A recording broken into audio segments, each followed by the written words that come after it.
Hi, and welcome to another exciting episode of the Andre the Beast Creighton Show. I know what you're saying. Those that have been following us for the last 3 seasons, we're getting ready to go into this is season 4. They go, Andre, what happened to your beard? Long story short, about 3 weeks ago, I had triple spinal fusion surgery. So the tripped out part was this surgery also required me to cut my beard. And if you saw some of the episodes, you saw this, what you might call Fu Manchu. I call it Wolverine type stuff. But my daughter said, Dad, cut it all off, let it grow back, start all over again. So I said, you know what, that's what I'm going to do. I'm going to start all over again, start fresh, let it grow.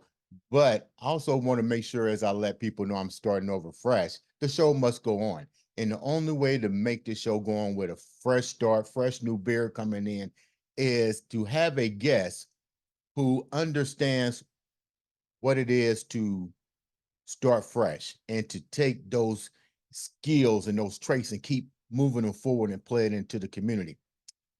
Think about this. What would it be like to go to a school to be an first African American in a sport that you go, are you serious? And to become a doctor and to have twins, a husband who is valedictorian. I would say cum laude, but who knows what we're going to find out about this young lady and her journey and her family. And more importantly, California, not just any part of California, but Oakland, California. Like to welcome to the show the one, the only, the author, the doctor herself, Trina Wiggins. Welcome to the show, Trina. Thank you. Appreciate you having me. Man, we was talking off camera during our pre-interview to set up. Man, your bio is clearly unbelievable. Let's start out with telling the viewers a little bit about who you are before we tell them that you are Dr. Trina Wiggins. Sure. So, yes, I was born in San Francisco, raised in Oakland, and then I attended Stanford University. And while at Stanford, I was on the gymnastics team. I was, in fact, the first African American gymnast to compete for Stanford back in 1978. 1980, fast forward, I had a great moment. I broke the school record in vaulting in 1980, but then shortly thereafter, I sustained a career-ending knee injury. And I had to make the decision.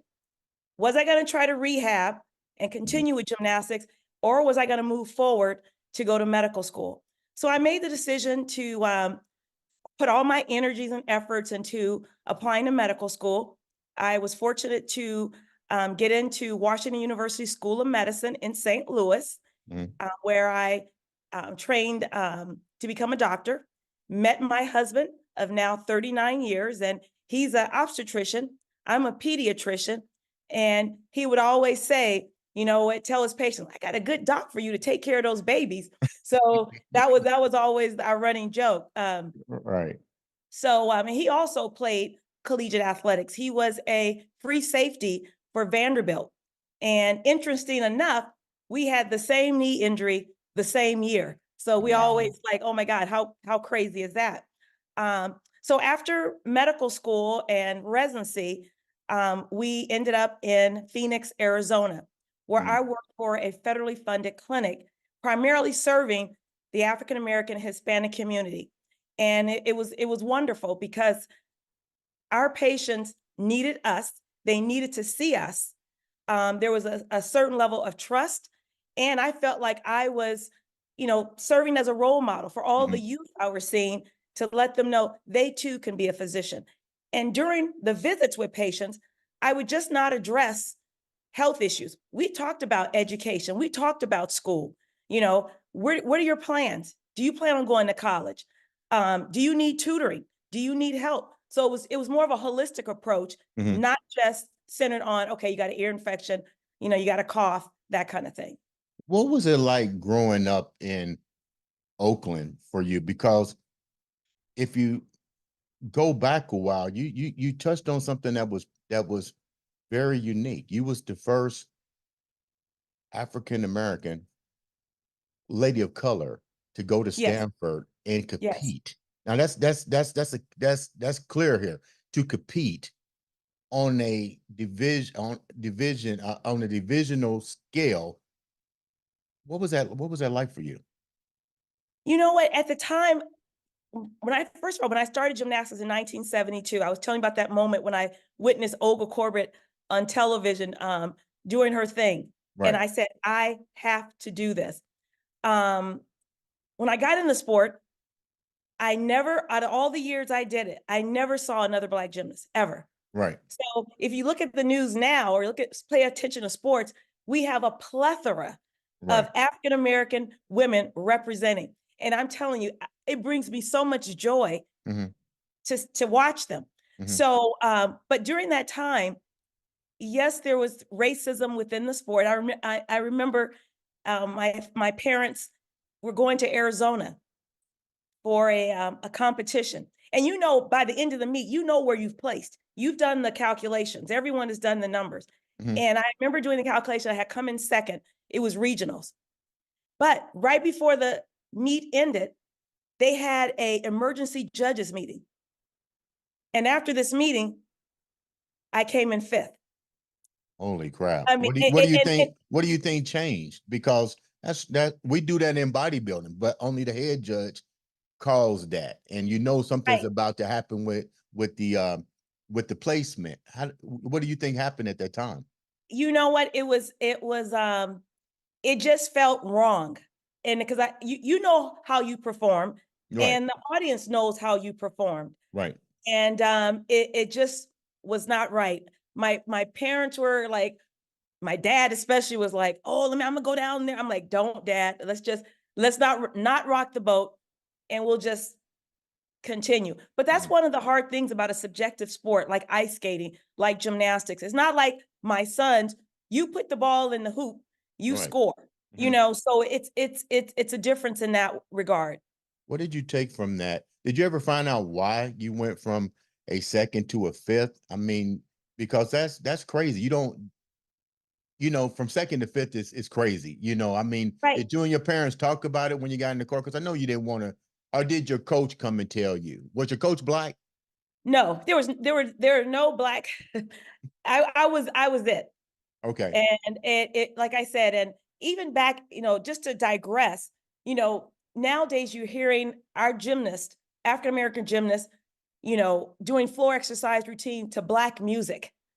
Yeah. And I remember back in the day, I was like, Mom, I wanted to use some Earth, Wind, and Fire. I wanted to use some Temptation. She was like, honey, you cannot rock the boat. You already different. Right. Right. But it's, so it was a different time, Yeah. and I did not want to jeopardize anything else because I was the only one.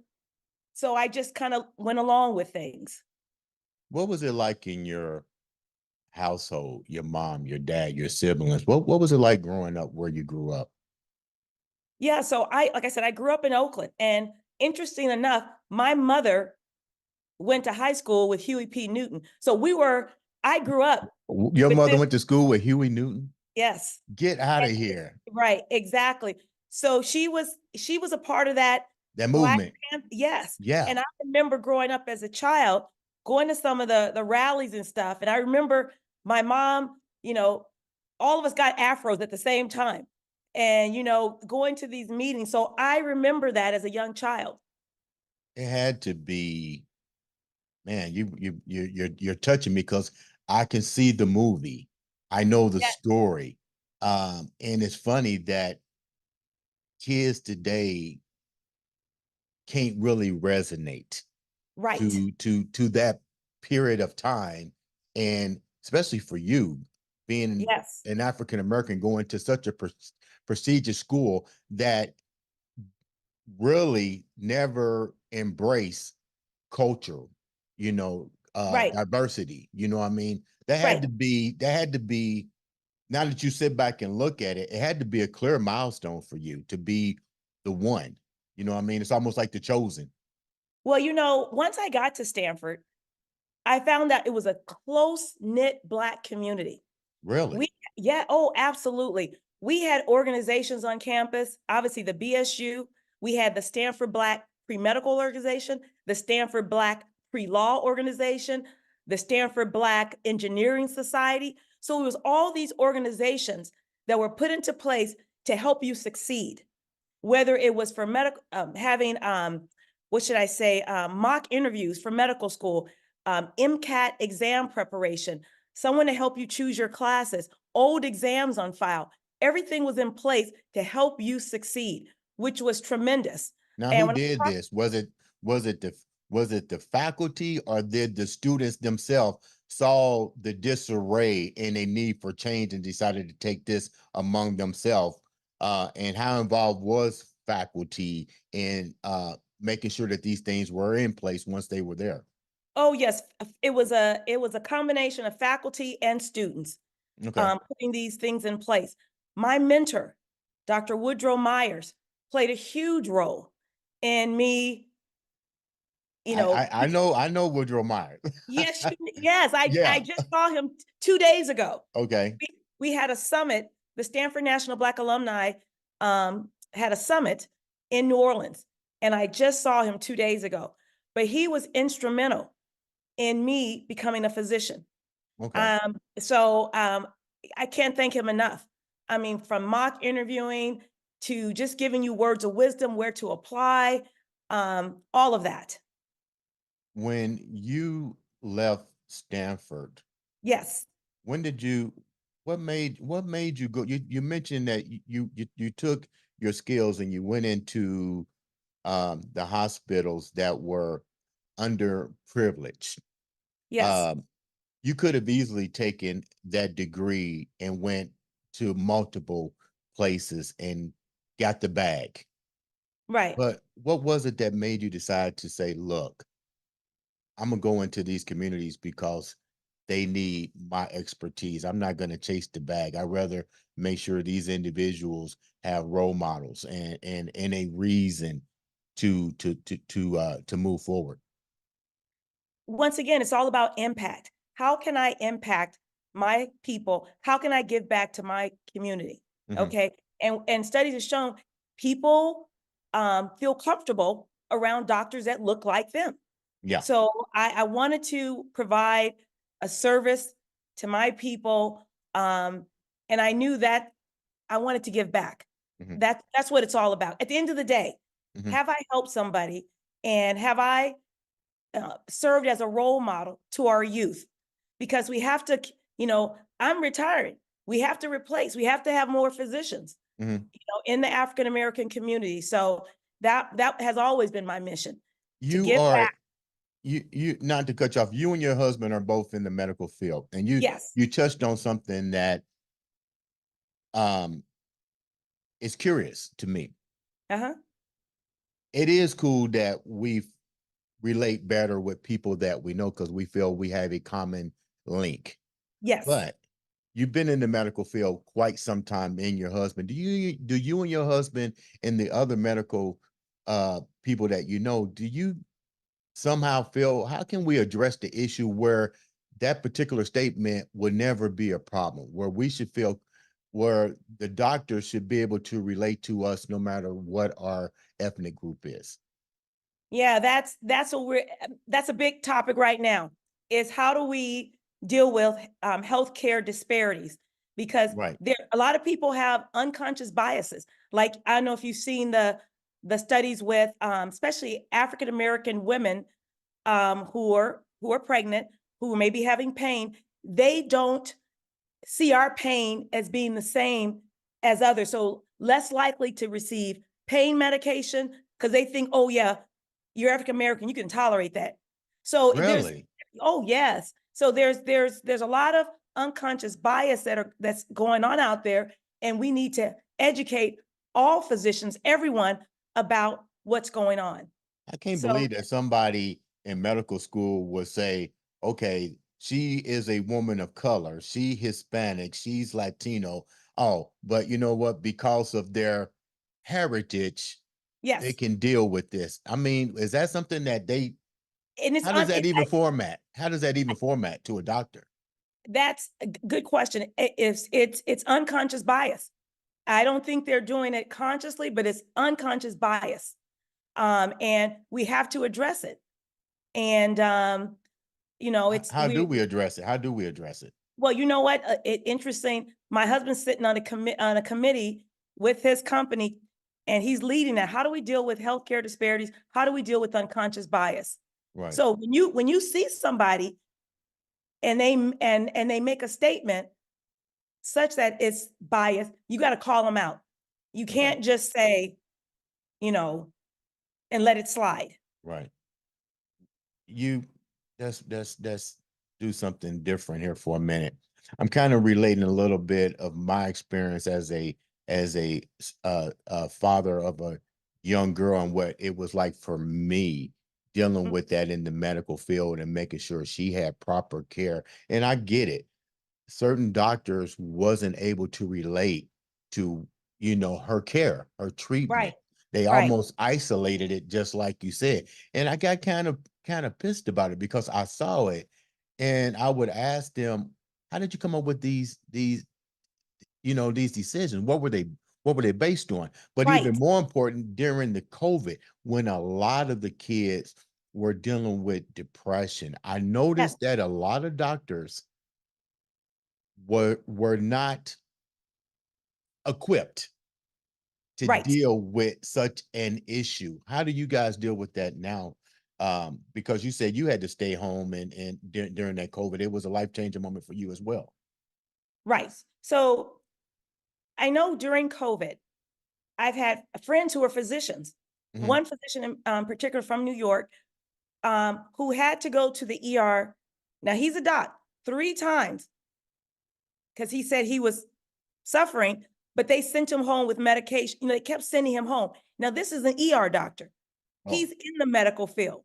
right, And so you can imagine what the situation was like for, just a layperson coming in. right. They really have to advocate, say, look, no, I'm not feeling well. No, I'm not feeling well. And on the third time, he was admitted. So there's obviously something going on that's just not right Mhm. that we need to continue to address.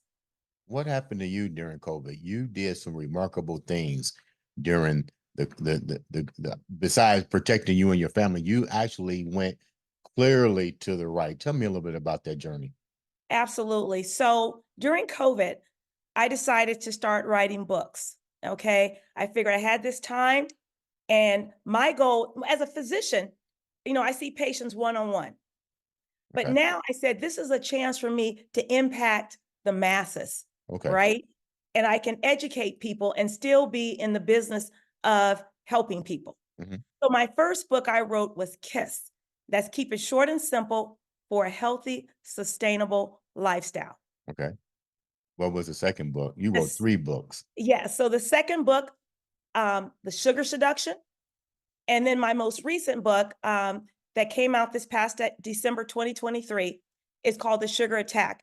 It's actually the first book of a series of books I'm going to write for children. They're comic books. Okay. We're going to address health, wellness, nutrition, fitness, all of the above, like in a very fun, um, graphic way Mhm. that's short. So to try to capture their attention, the goals with these books is to hopefully help mitigate some of the chronic diseases we see as adults, your heart disease, your diabetes, and your high blood pressure, that type of thing. Let's go back to KISS. I like that. I like it, period. Keep it simple. Love it. I Right. say that all the time. My professor, my English professor, shouts out Mark Love, Dr. Love. He always says this in English class: keep it simple, stupid. So people, I would say it constantly, but they said, Dre, drop the word stupid, but you've taken it to a whole nother level, KISS.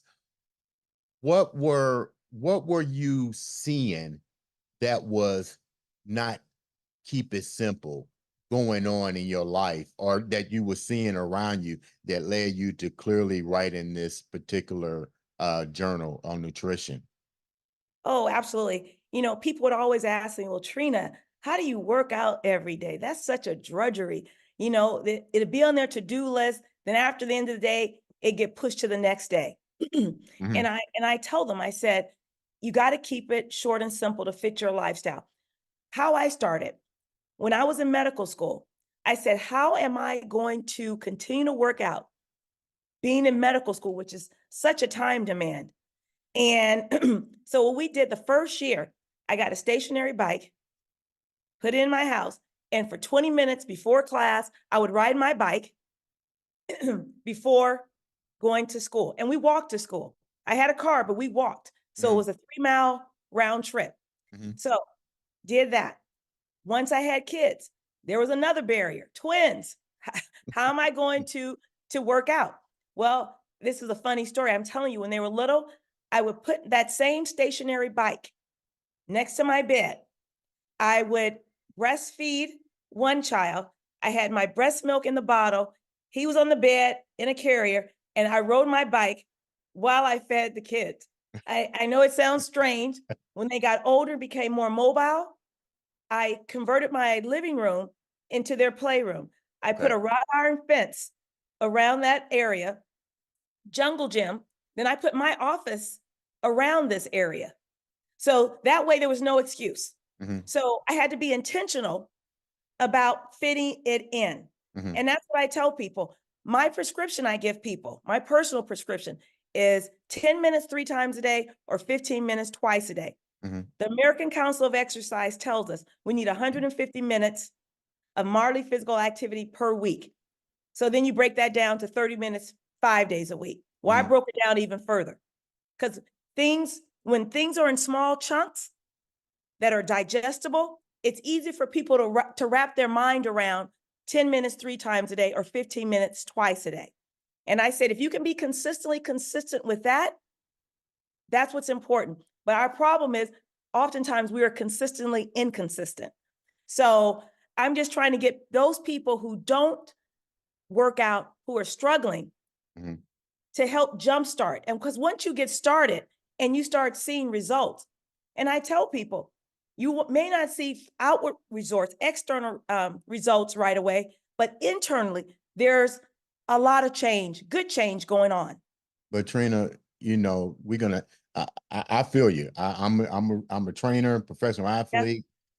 I deal with the same challenges that you dealt with for over 30 some odd years. Getting people to change and telling them it takes one step. You need to do this. But people will look at individuals like myself and you and go, oh, this is what I used to hear. Oh, that's easy for you guys. Because you guys, I wasn't always an athlete.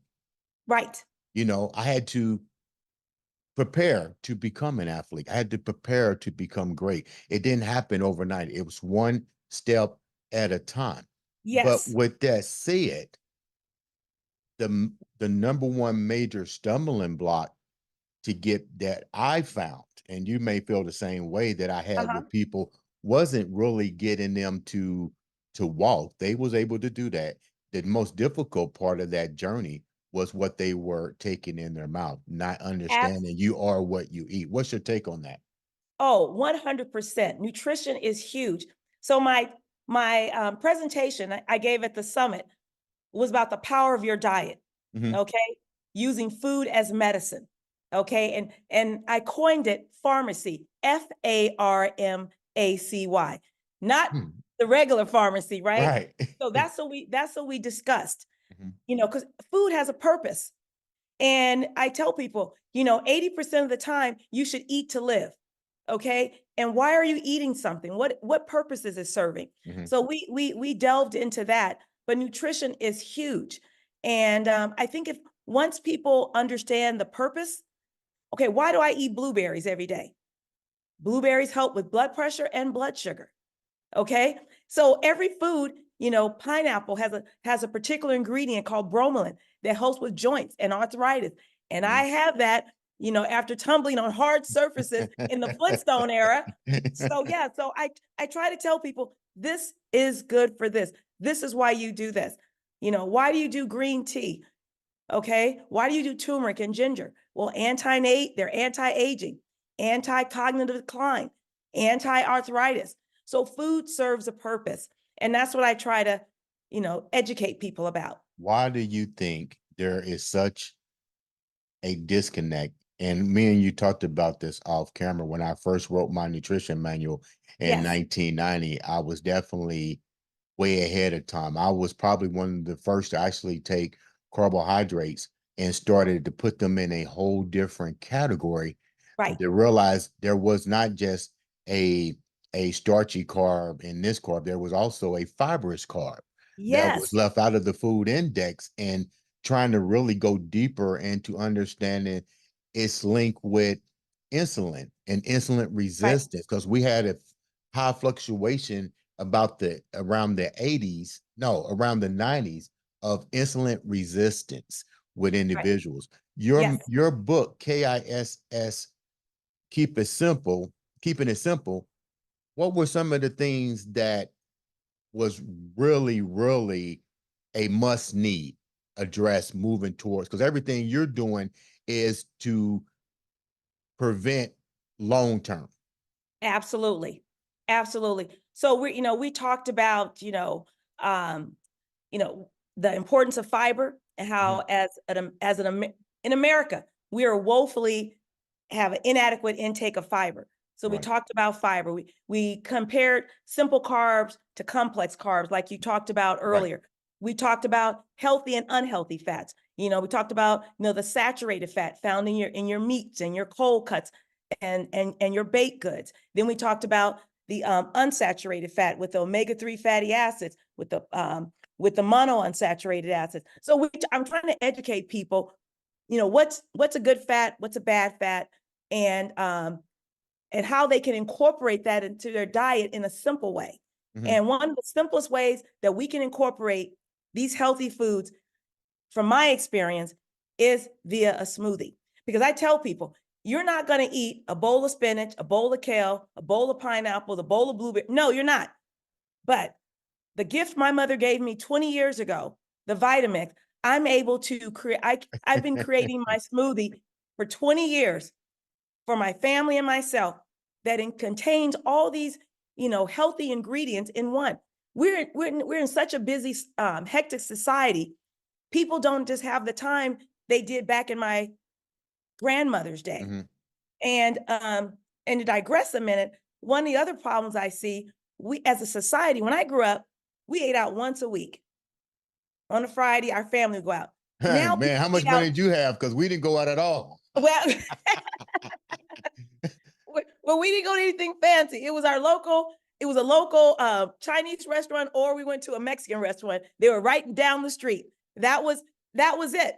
And that It was is on a so funny, Friday. Trina, that you said that, because now I'm going back, when I was in school in the Uh-huh. 70s and 80s, and in Georgia. And it's funny, I had never ever went to a McDonald's. I didn't know nothing about a McDonald's.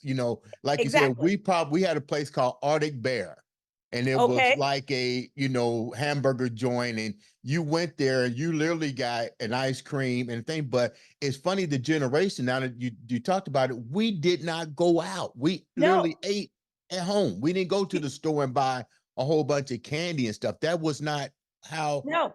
What happened? Tell from you, what happened? Why hasn't what changed? Fast food industry. We're living in a fast-paced society. And for example, I remember seeing parents pick their kids up in the school line, go through the fast food line, take them to, basketball, football, whatever, and then after practice, go back through the fast food line for dinner. Convenience. And that's insane. And you got to realize, we live in a capitalistic society.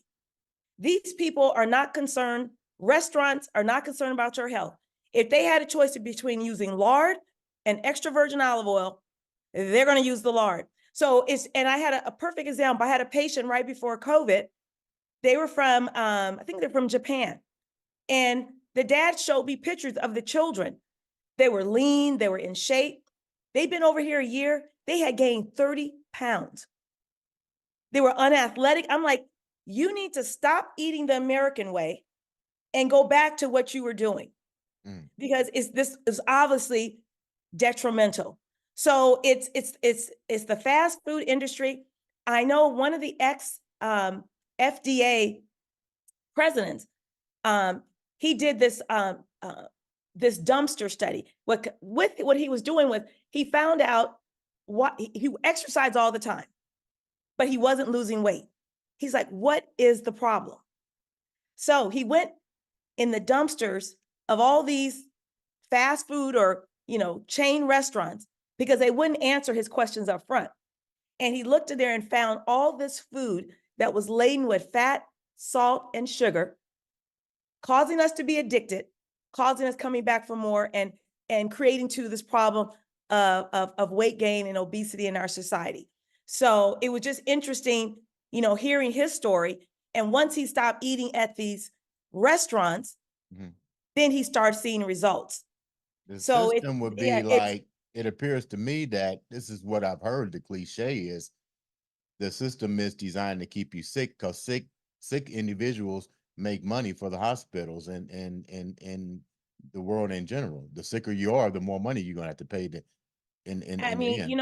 it's so you eat at these restaurants Mhm. and you get these issues, then you have to go get medicines, and sometimes they tell you it's for life. You can't get off, but that's not the case.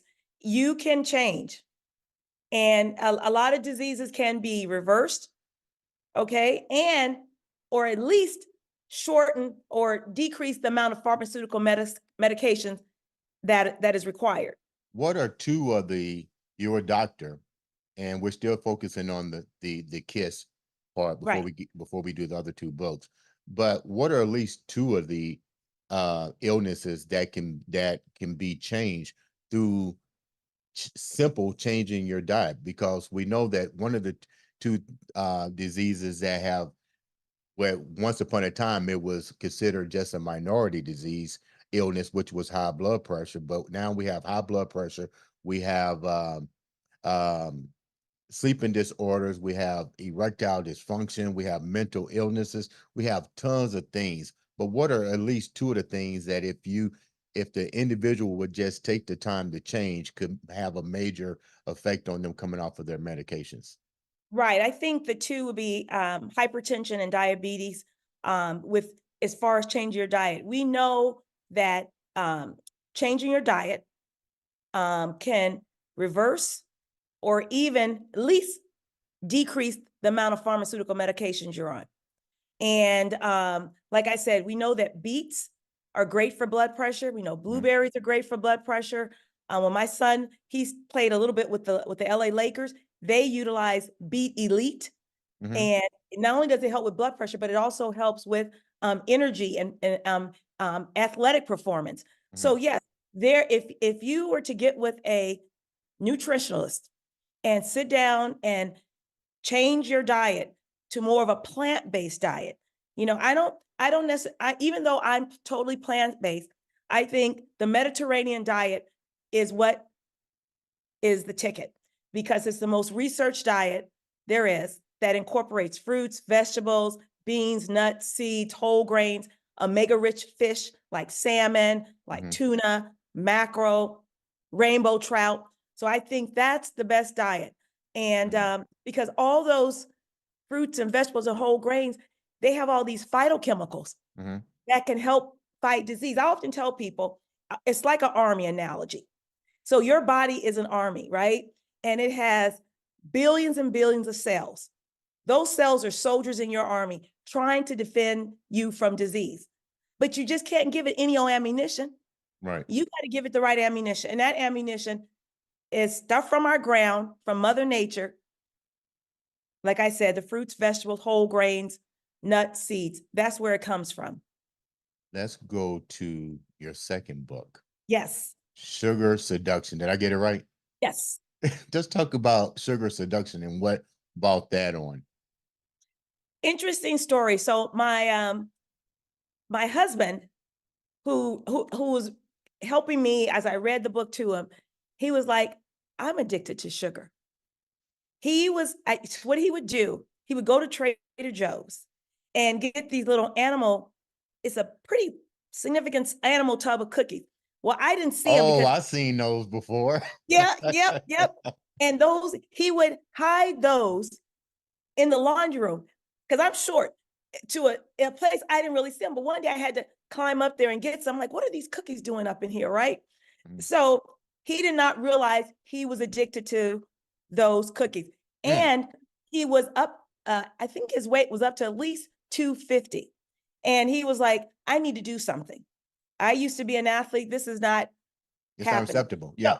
exactly. So he read the book, he implemented the changes, and I'm proud to say he's down to 220, and he's kept it off for the past 2 to 3 years.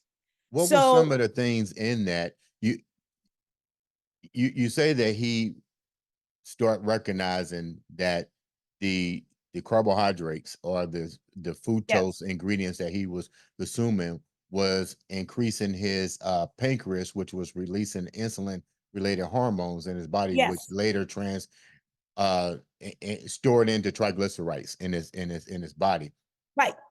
But people deal with this every day and don't recognize that they have this problem. So you wrote the book. What was two more of the main things that made this book come to light outside of your husband? Right, right, right. Just family members as well. Family Okay. members who just call, and friends who would call and say, Trina, I need help. Okay. How can I get rid of this sugar addiction? And one thing I did was I looked at like 30 restaurants, Hmm. like your Olive Gardens, your Cheesecake Factories, and I showed people the top 5 worst, meals you can have there and the top 5 best meals you can have there. Because let's face it, people are going to go out to eat, but Right. at least they should know what to avoid. I mean, I there were agree. certain, I agree with that. exactly. So I said at the Cheesecake Factory, do not eat X, Y, and Z.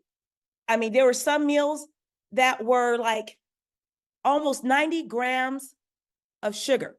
Now, the average um, female should get no more than 24 grams and male 36 grams. Okay.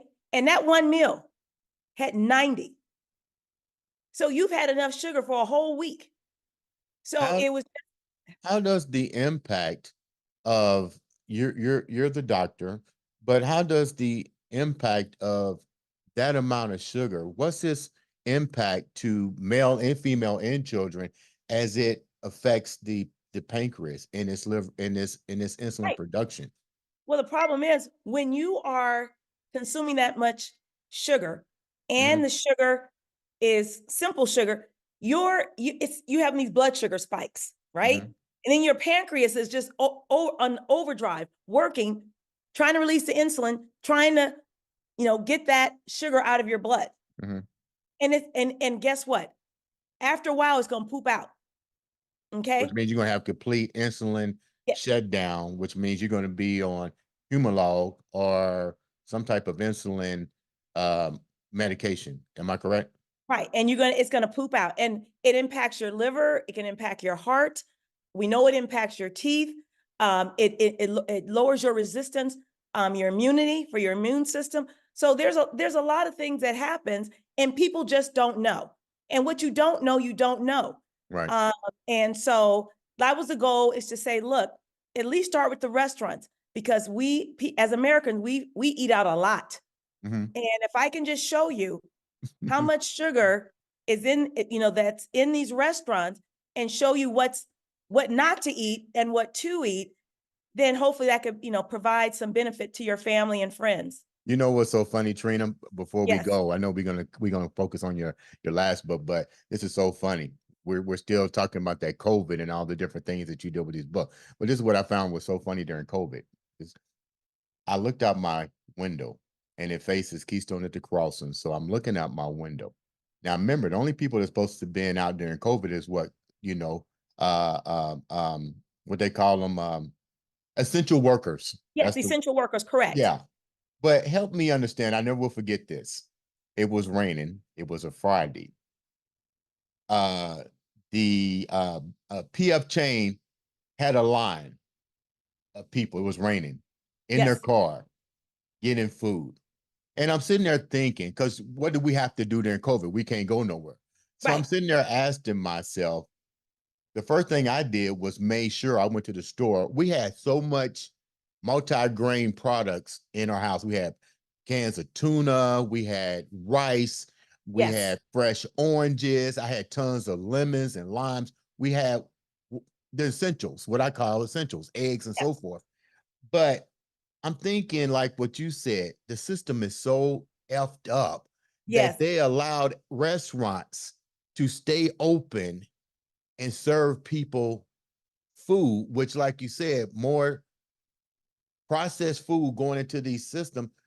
You're a doctor. Wouldn't you think that people would have been more prone to stay in the house and make healthy meals versus going out and getting food delivered to them and so forth? Well, that's what we did. And in fact, we also started a garden. So we had Okay. kale, butter lettuce, we had tomatoes. Mhm. So that was the perfect opportunity to start a garden because you're there, Right. right? And like I said, right, when we had the grocery service, but we ate at home. Mhm. We did not go in a line to get processed foods. And I think, this whole thing about COVID raised the question of food insecurity. Right. That was huge. And I think, especially in our communities, we have a lot of food deserts. So we really need to rethink how we're going to deal with this. I mean, I've been having this discussion with people before, but we need to utilize our traditional institutions, our churches, boys and girls clubs, YMCA's. Why can't we go to the local community college, university, have their agricultural department speak at the churches, the boys and girls club, tell them how to start a garden? Because it's not far fetched that this can happen again, but Right. you need to know how to harvest your own food. And I think, that could be a possible solution. The third book. Yes, The future. Let's call it what it is. The yes, future. And yes. I appreciate you taking time to come on the show and tell us about your beautiful journey. But one thing I do like about what you said when we talked off camera, you said, Andre, it's about the future. And you clearly recognized it and by creating a beautiful children's book. Tell me about a little bit about that. Yes. One of my classmates from Stanford, who enjoyed the sugar seduction, said, Trina, why don't you write a book for our children? And I'm Mhm. like, that's a great idea. And I didn't want to just write a book just with text. I wanted some graphic, cartoon like pictures to depict what I was saying, Mhm. right? So to show kids the harmful effects of sugar. What does it look like? And I wanted to, once again, keep it short and simple with great graphics. So that's why I wrote The Sugar Seduction. It's the first of a series of books that I want to address. The next one will be about salt. Then we'll talk about good versus, bad fats. So kids to have an understanding. And my whole goal is if they can learn or have some inkling about health, wellness, nutrition, and fitness at a young age, then hopefully that can help mitigate some of the chronic diseases we see in adulthood, like your diabetes, your high blood pressure, and heart disease. You're talking to a formal school teacher, myself, kindergarten through eighth. Uh-huh. And I taught history and physical education for many years. And you're right.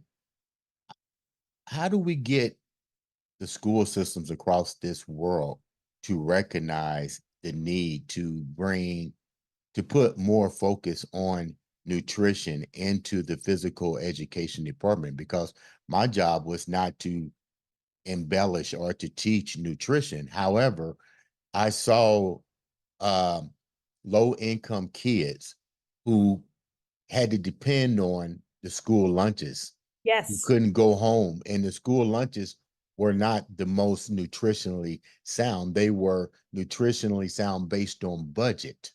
Yes. But Oh, you, I know we're short for time, but I just want to share this.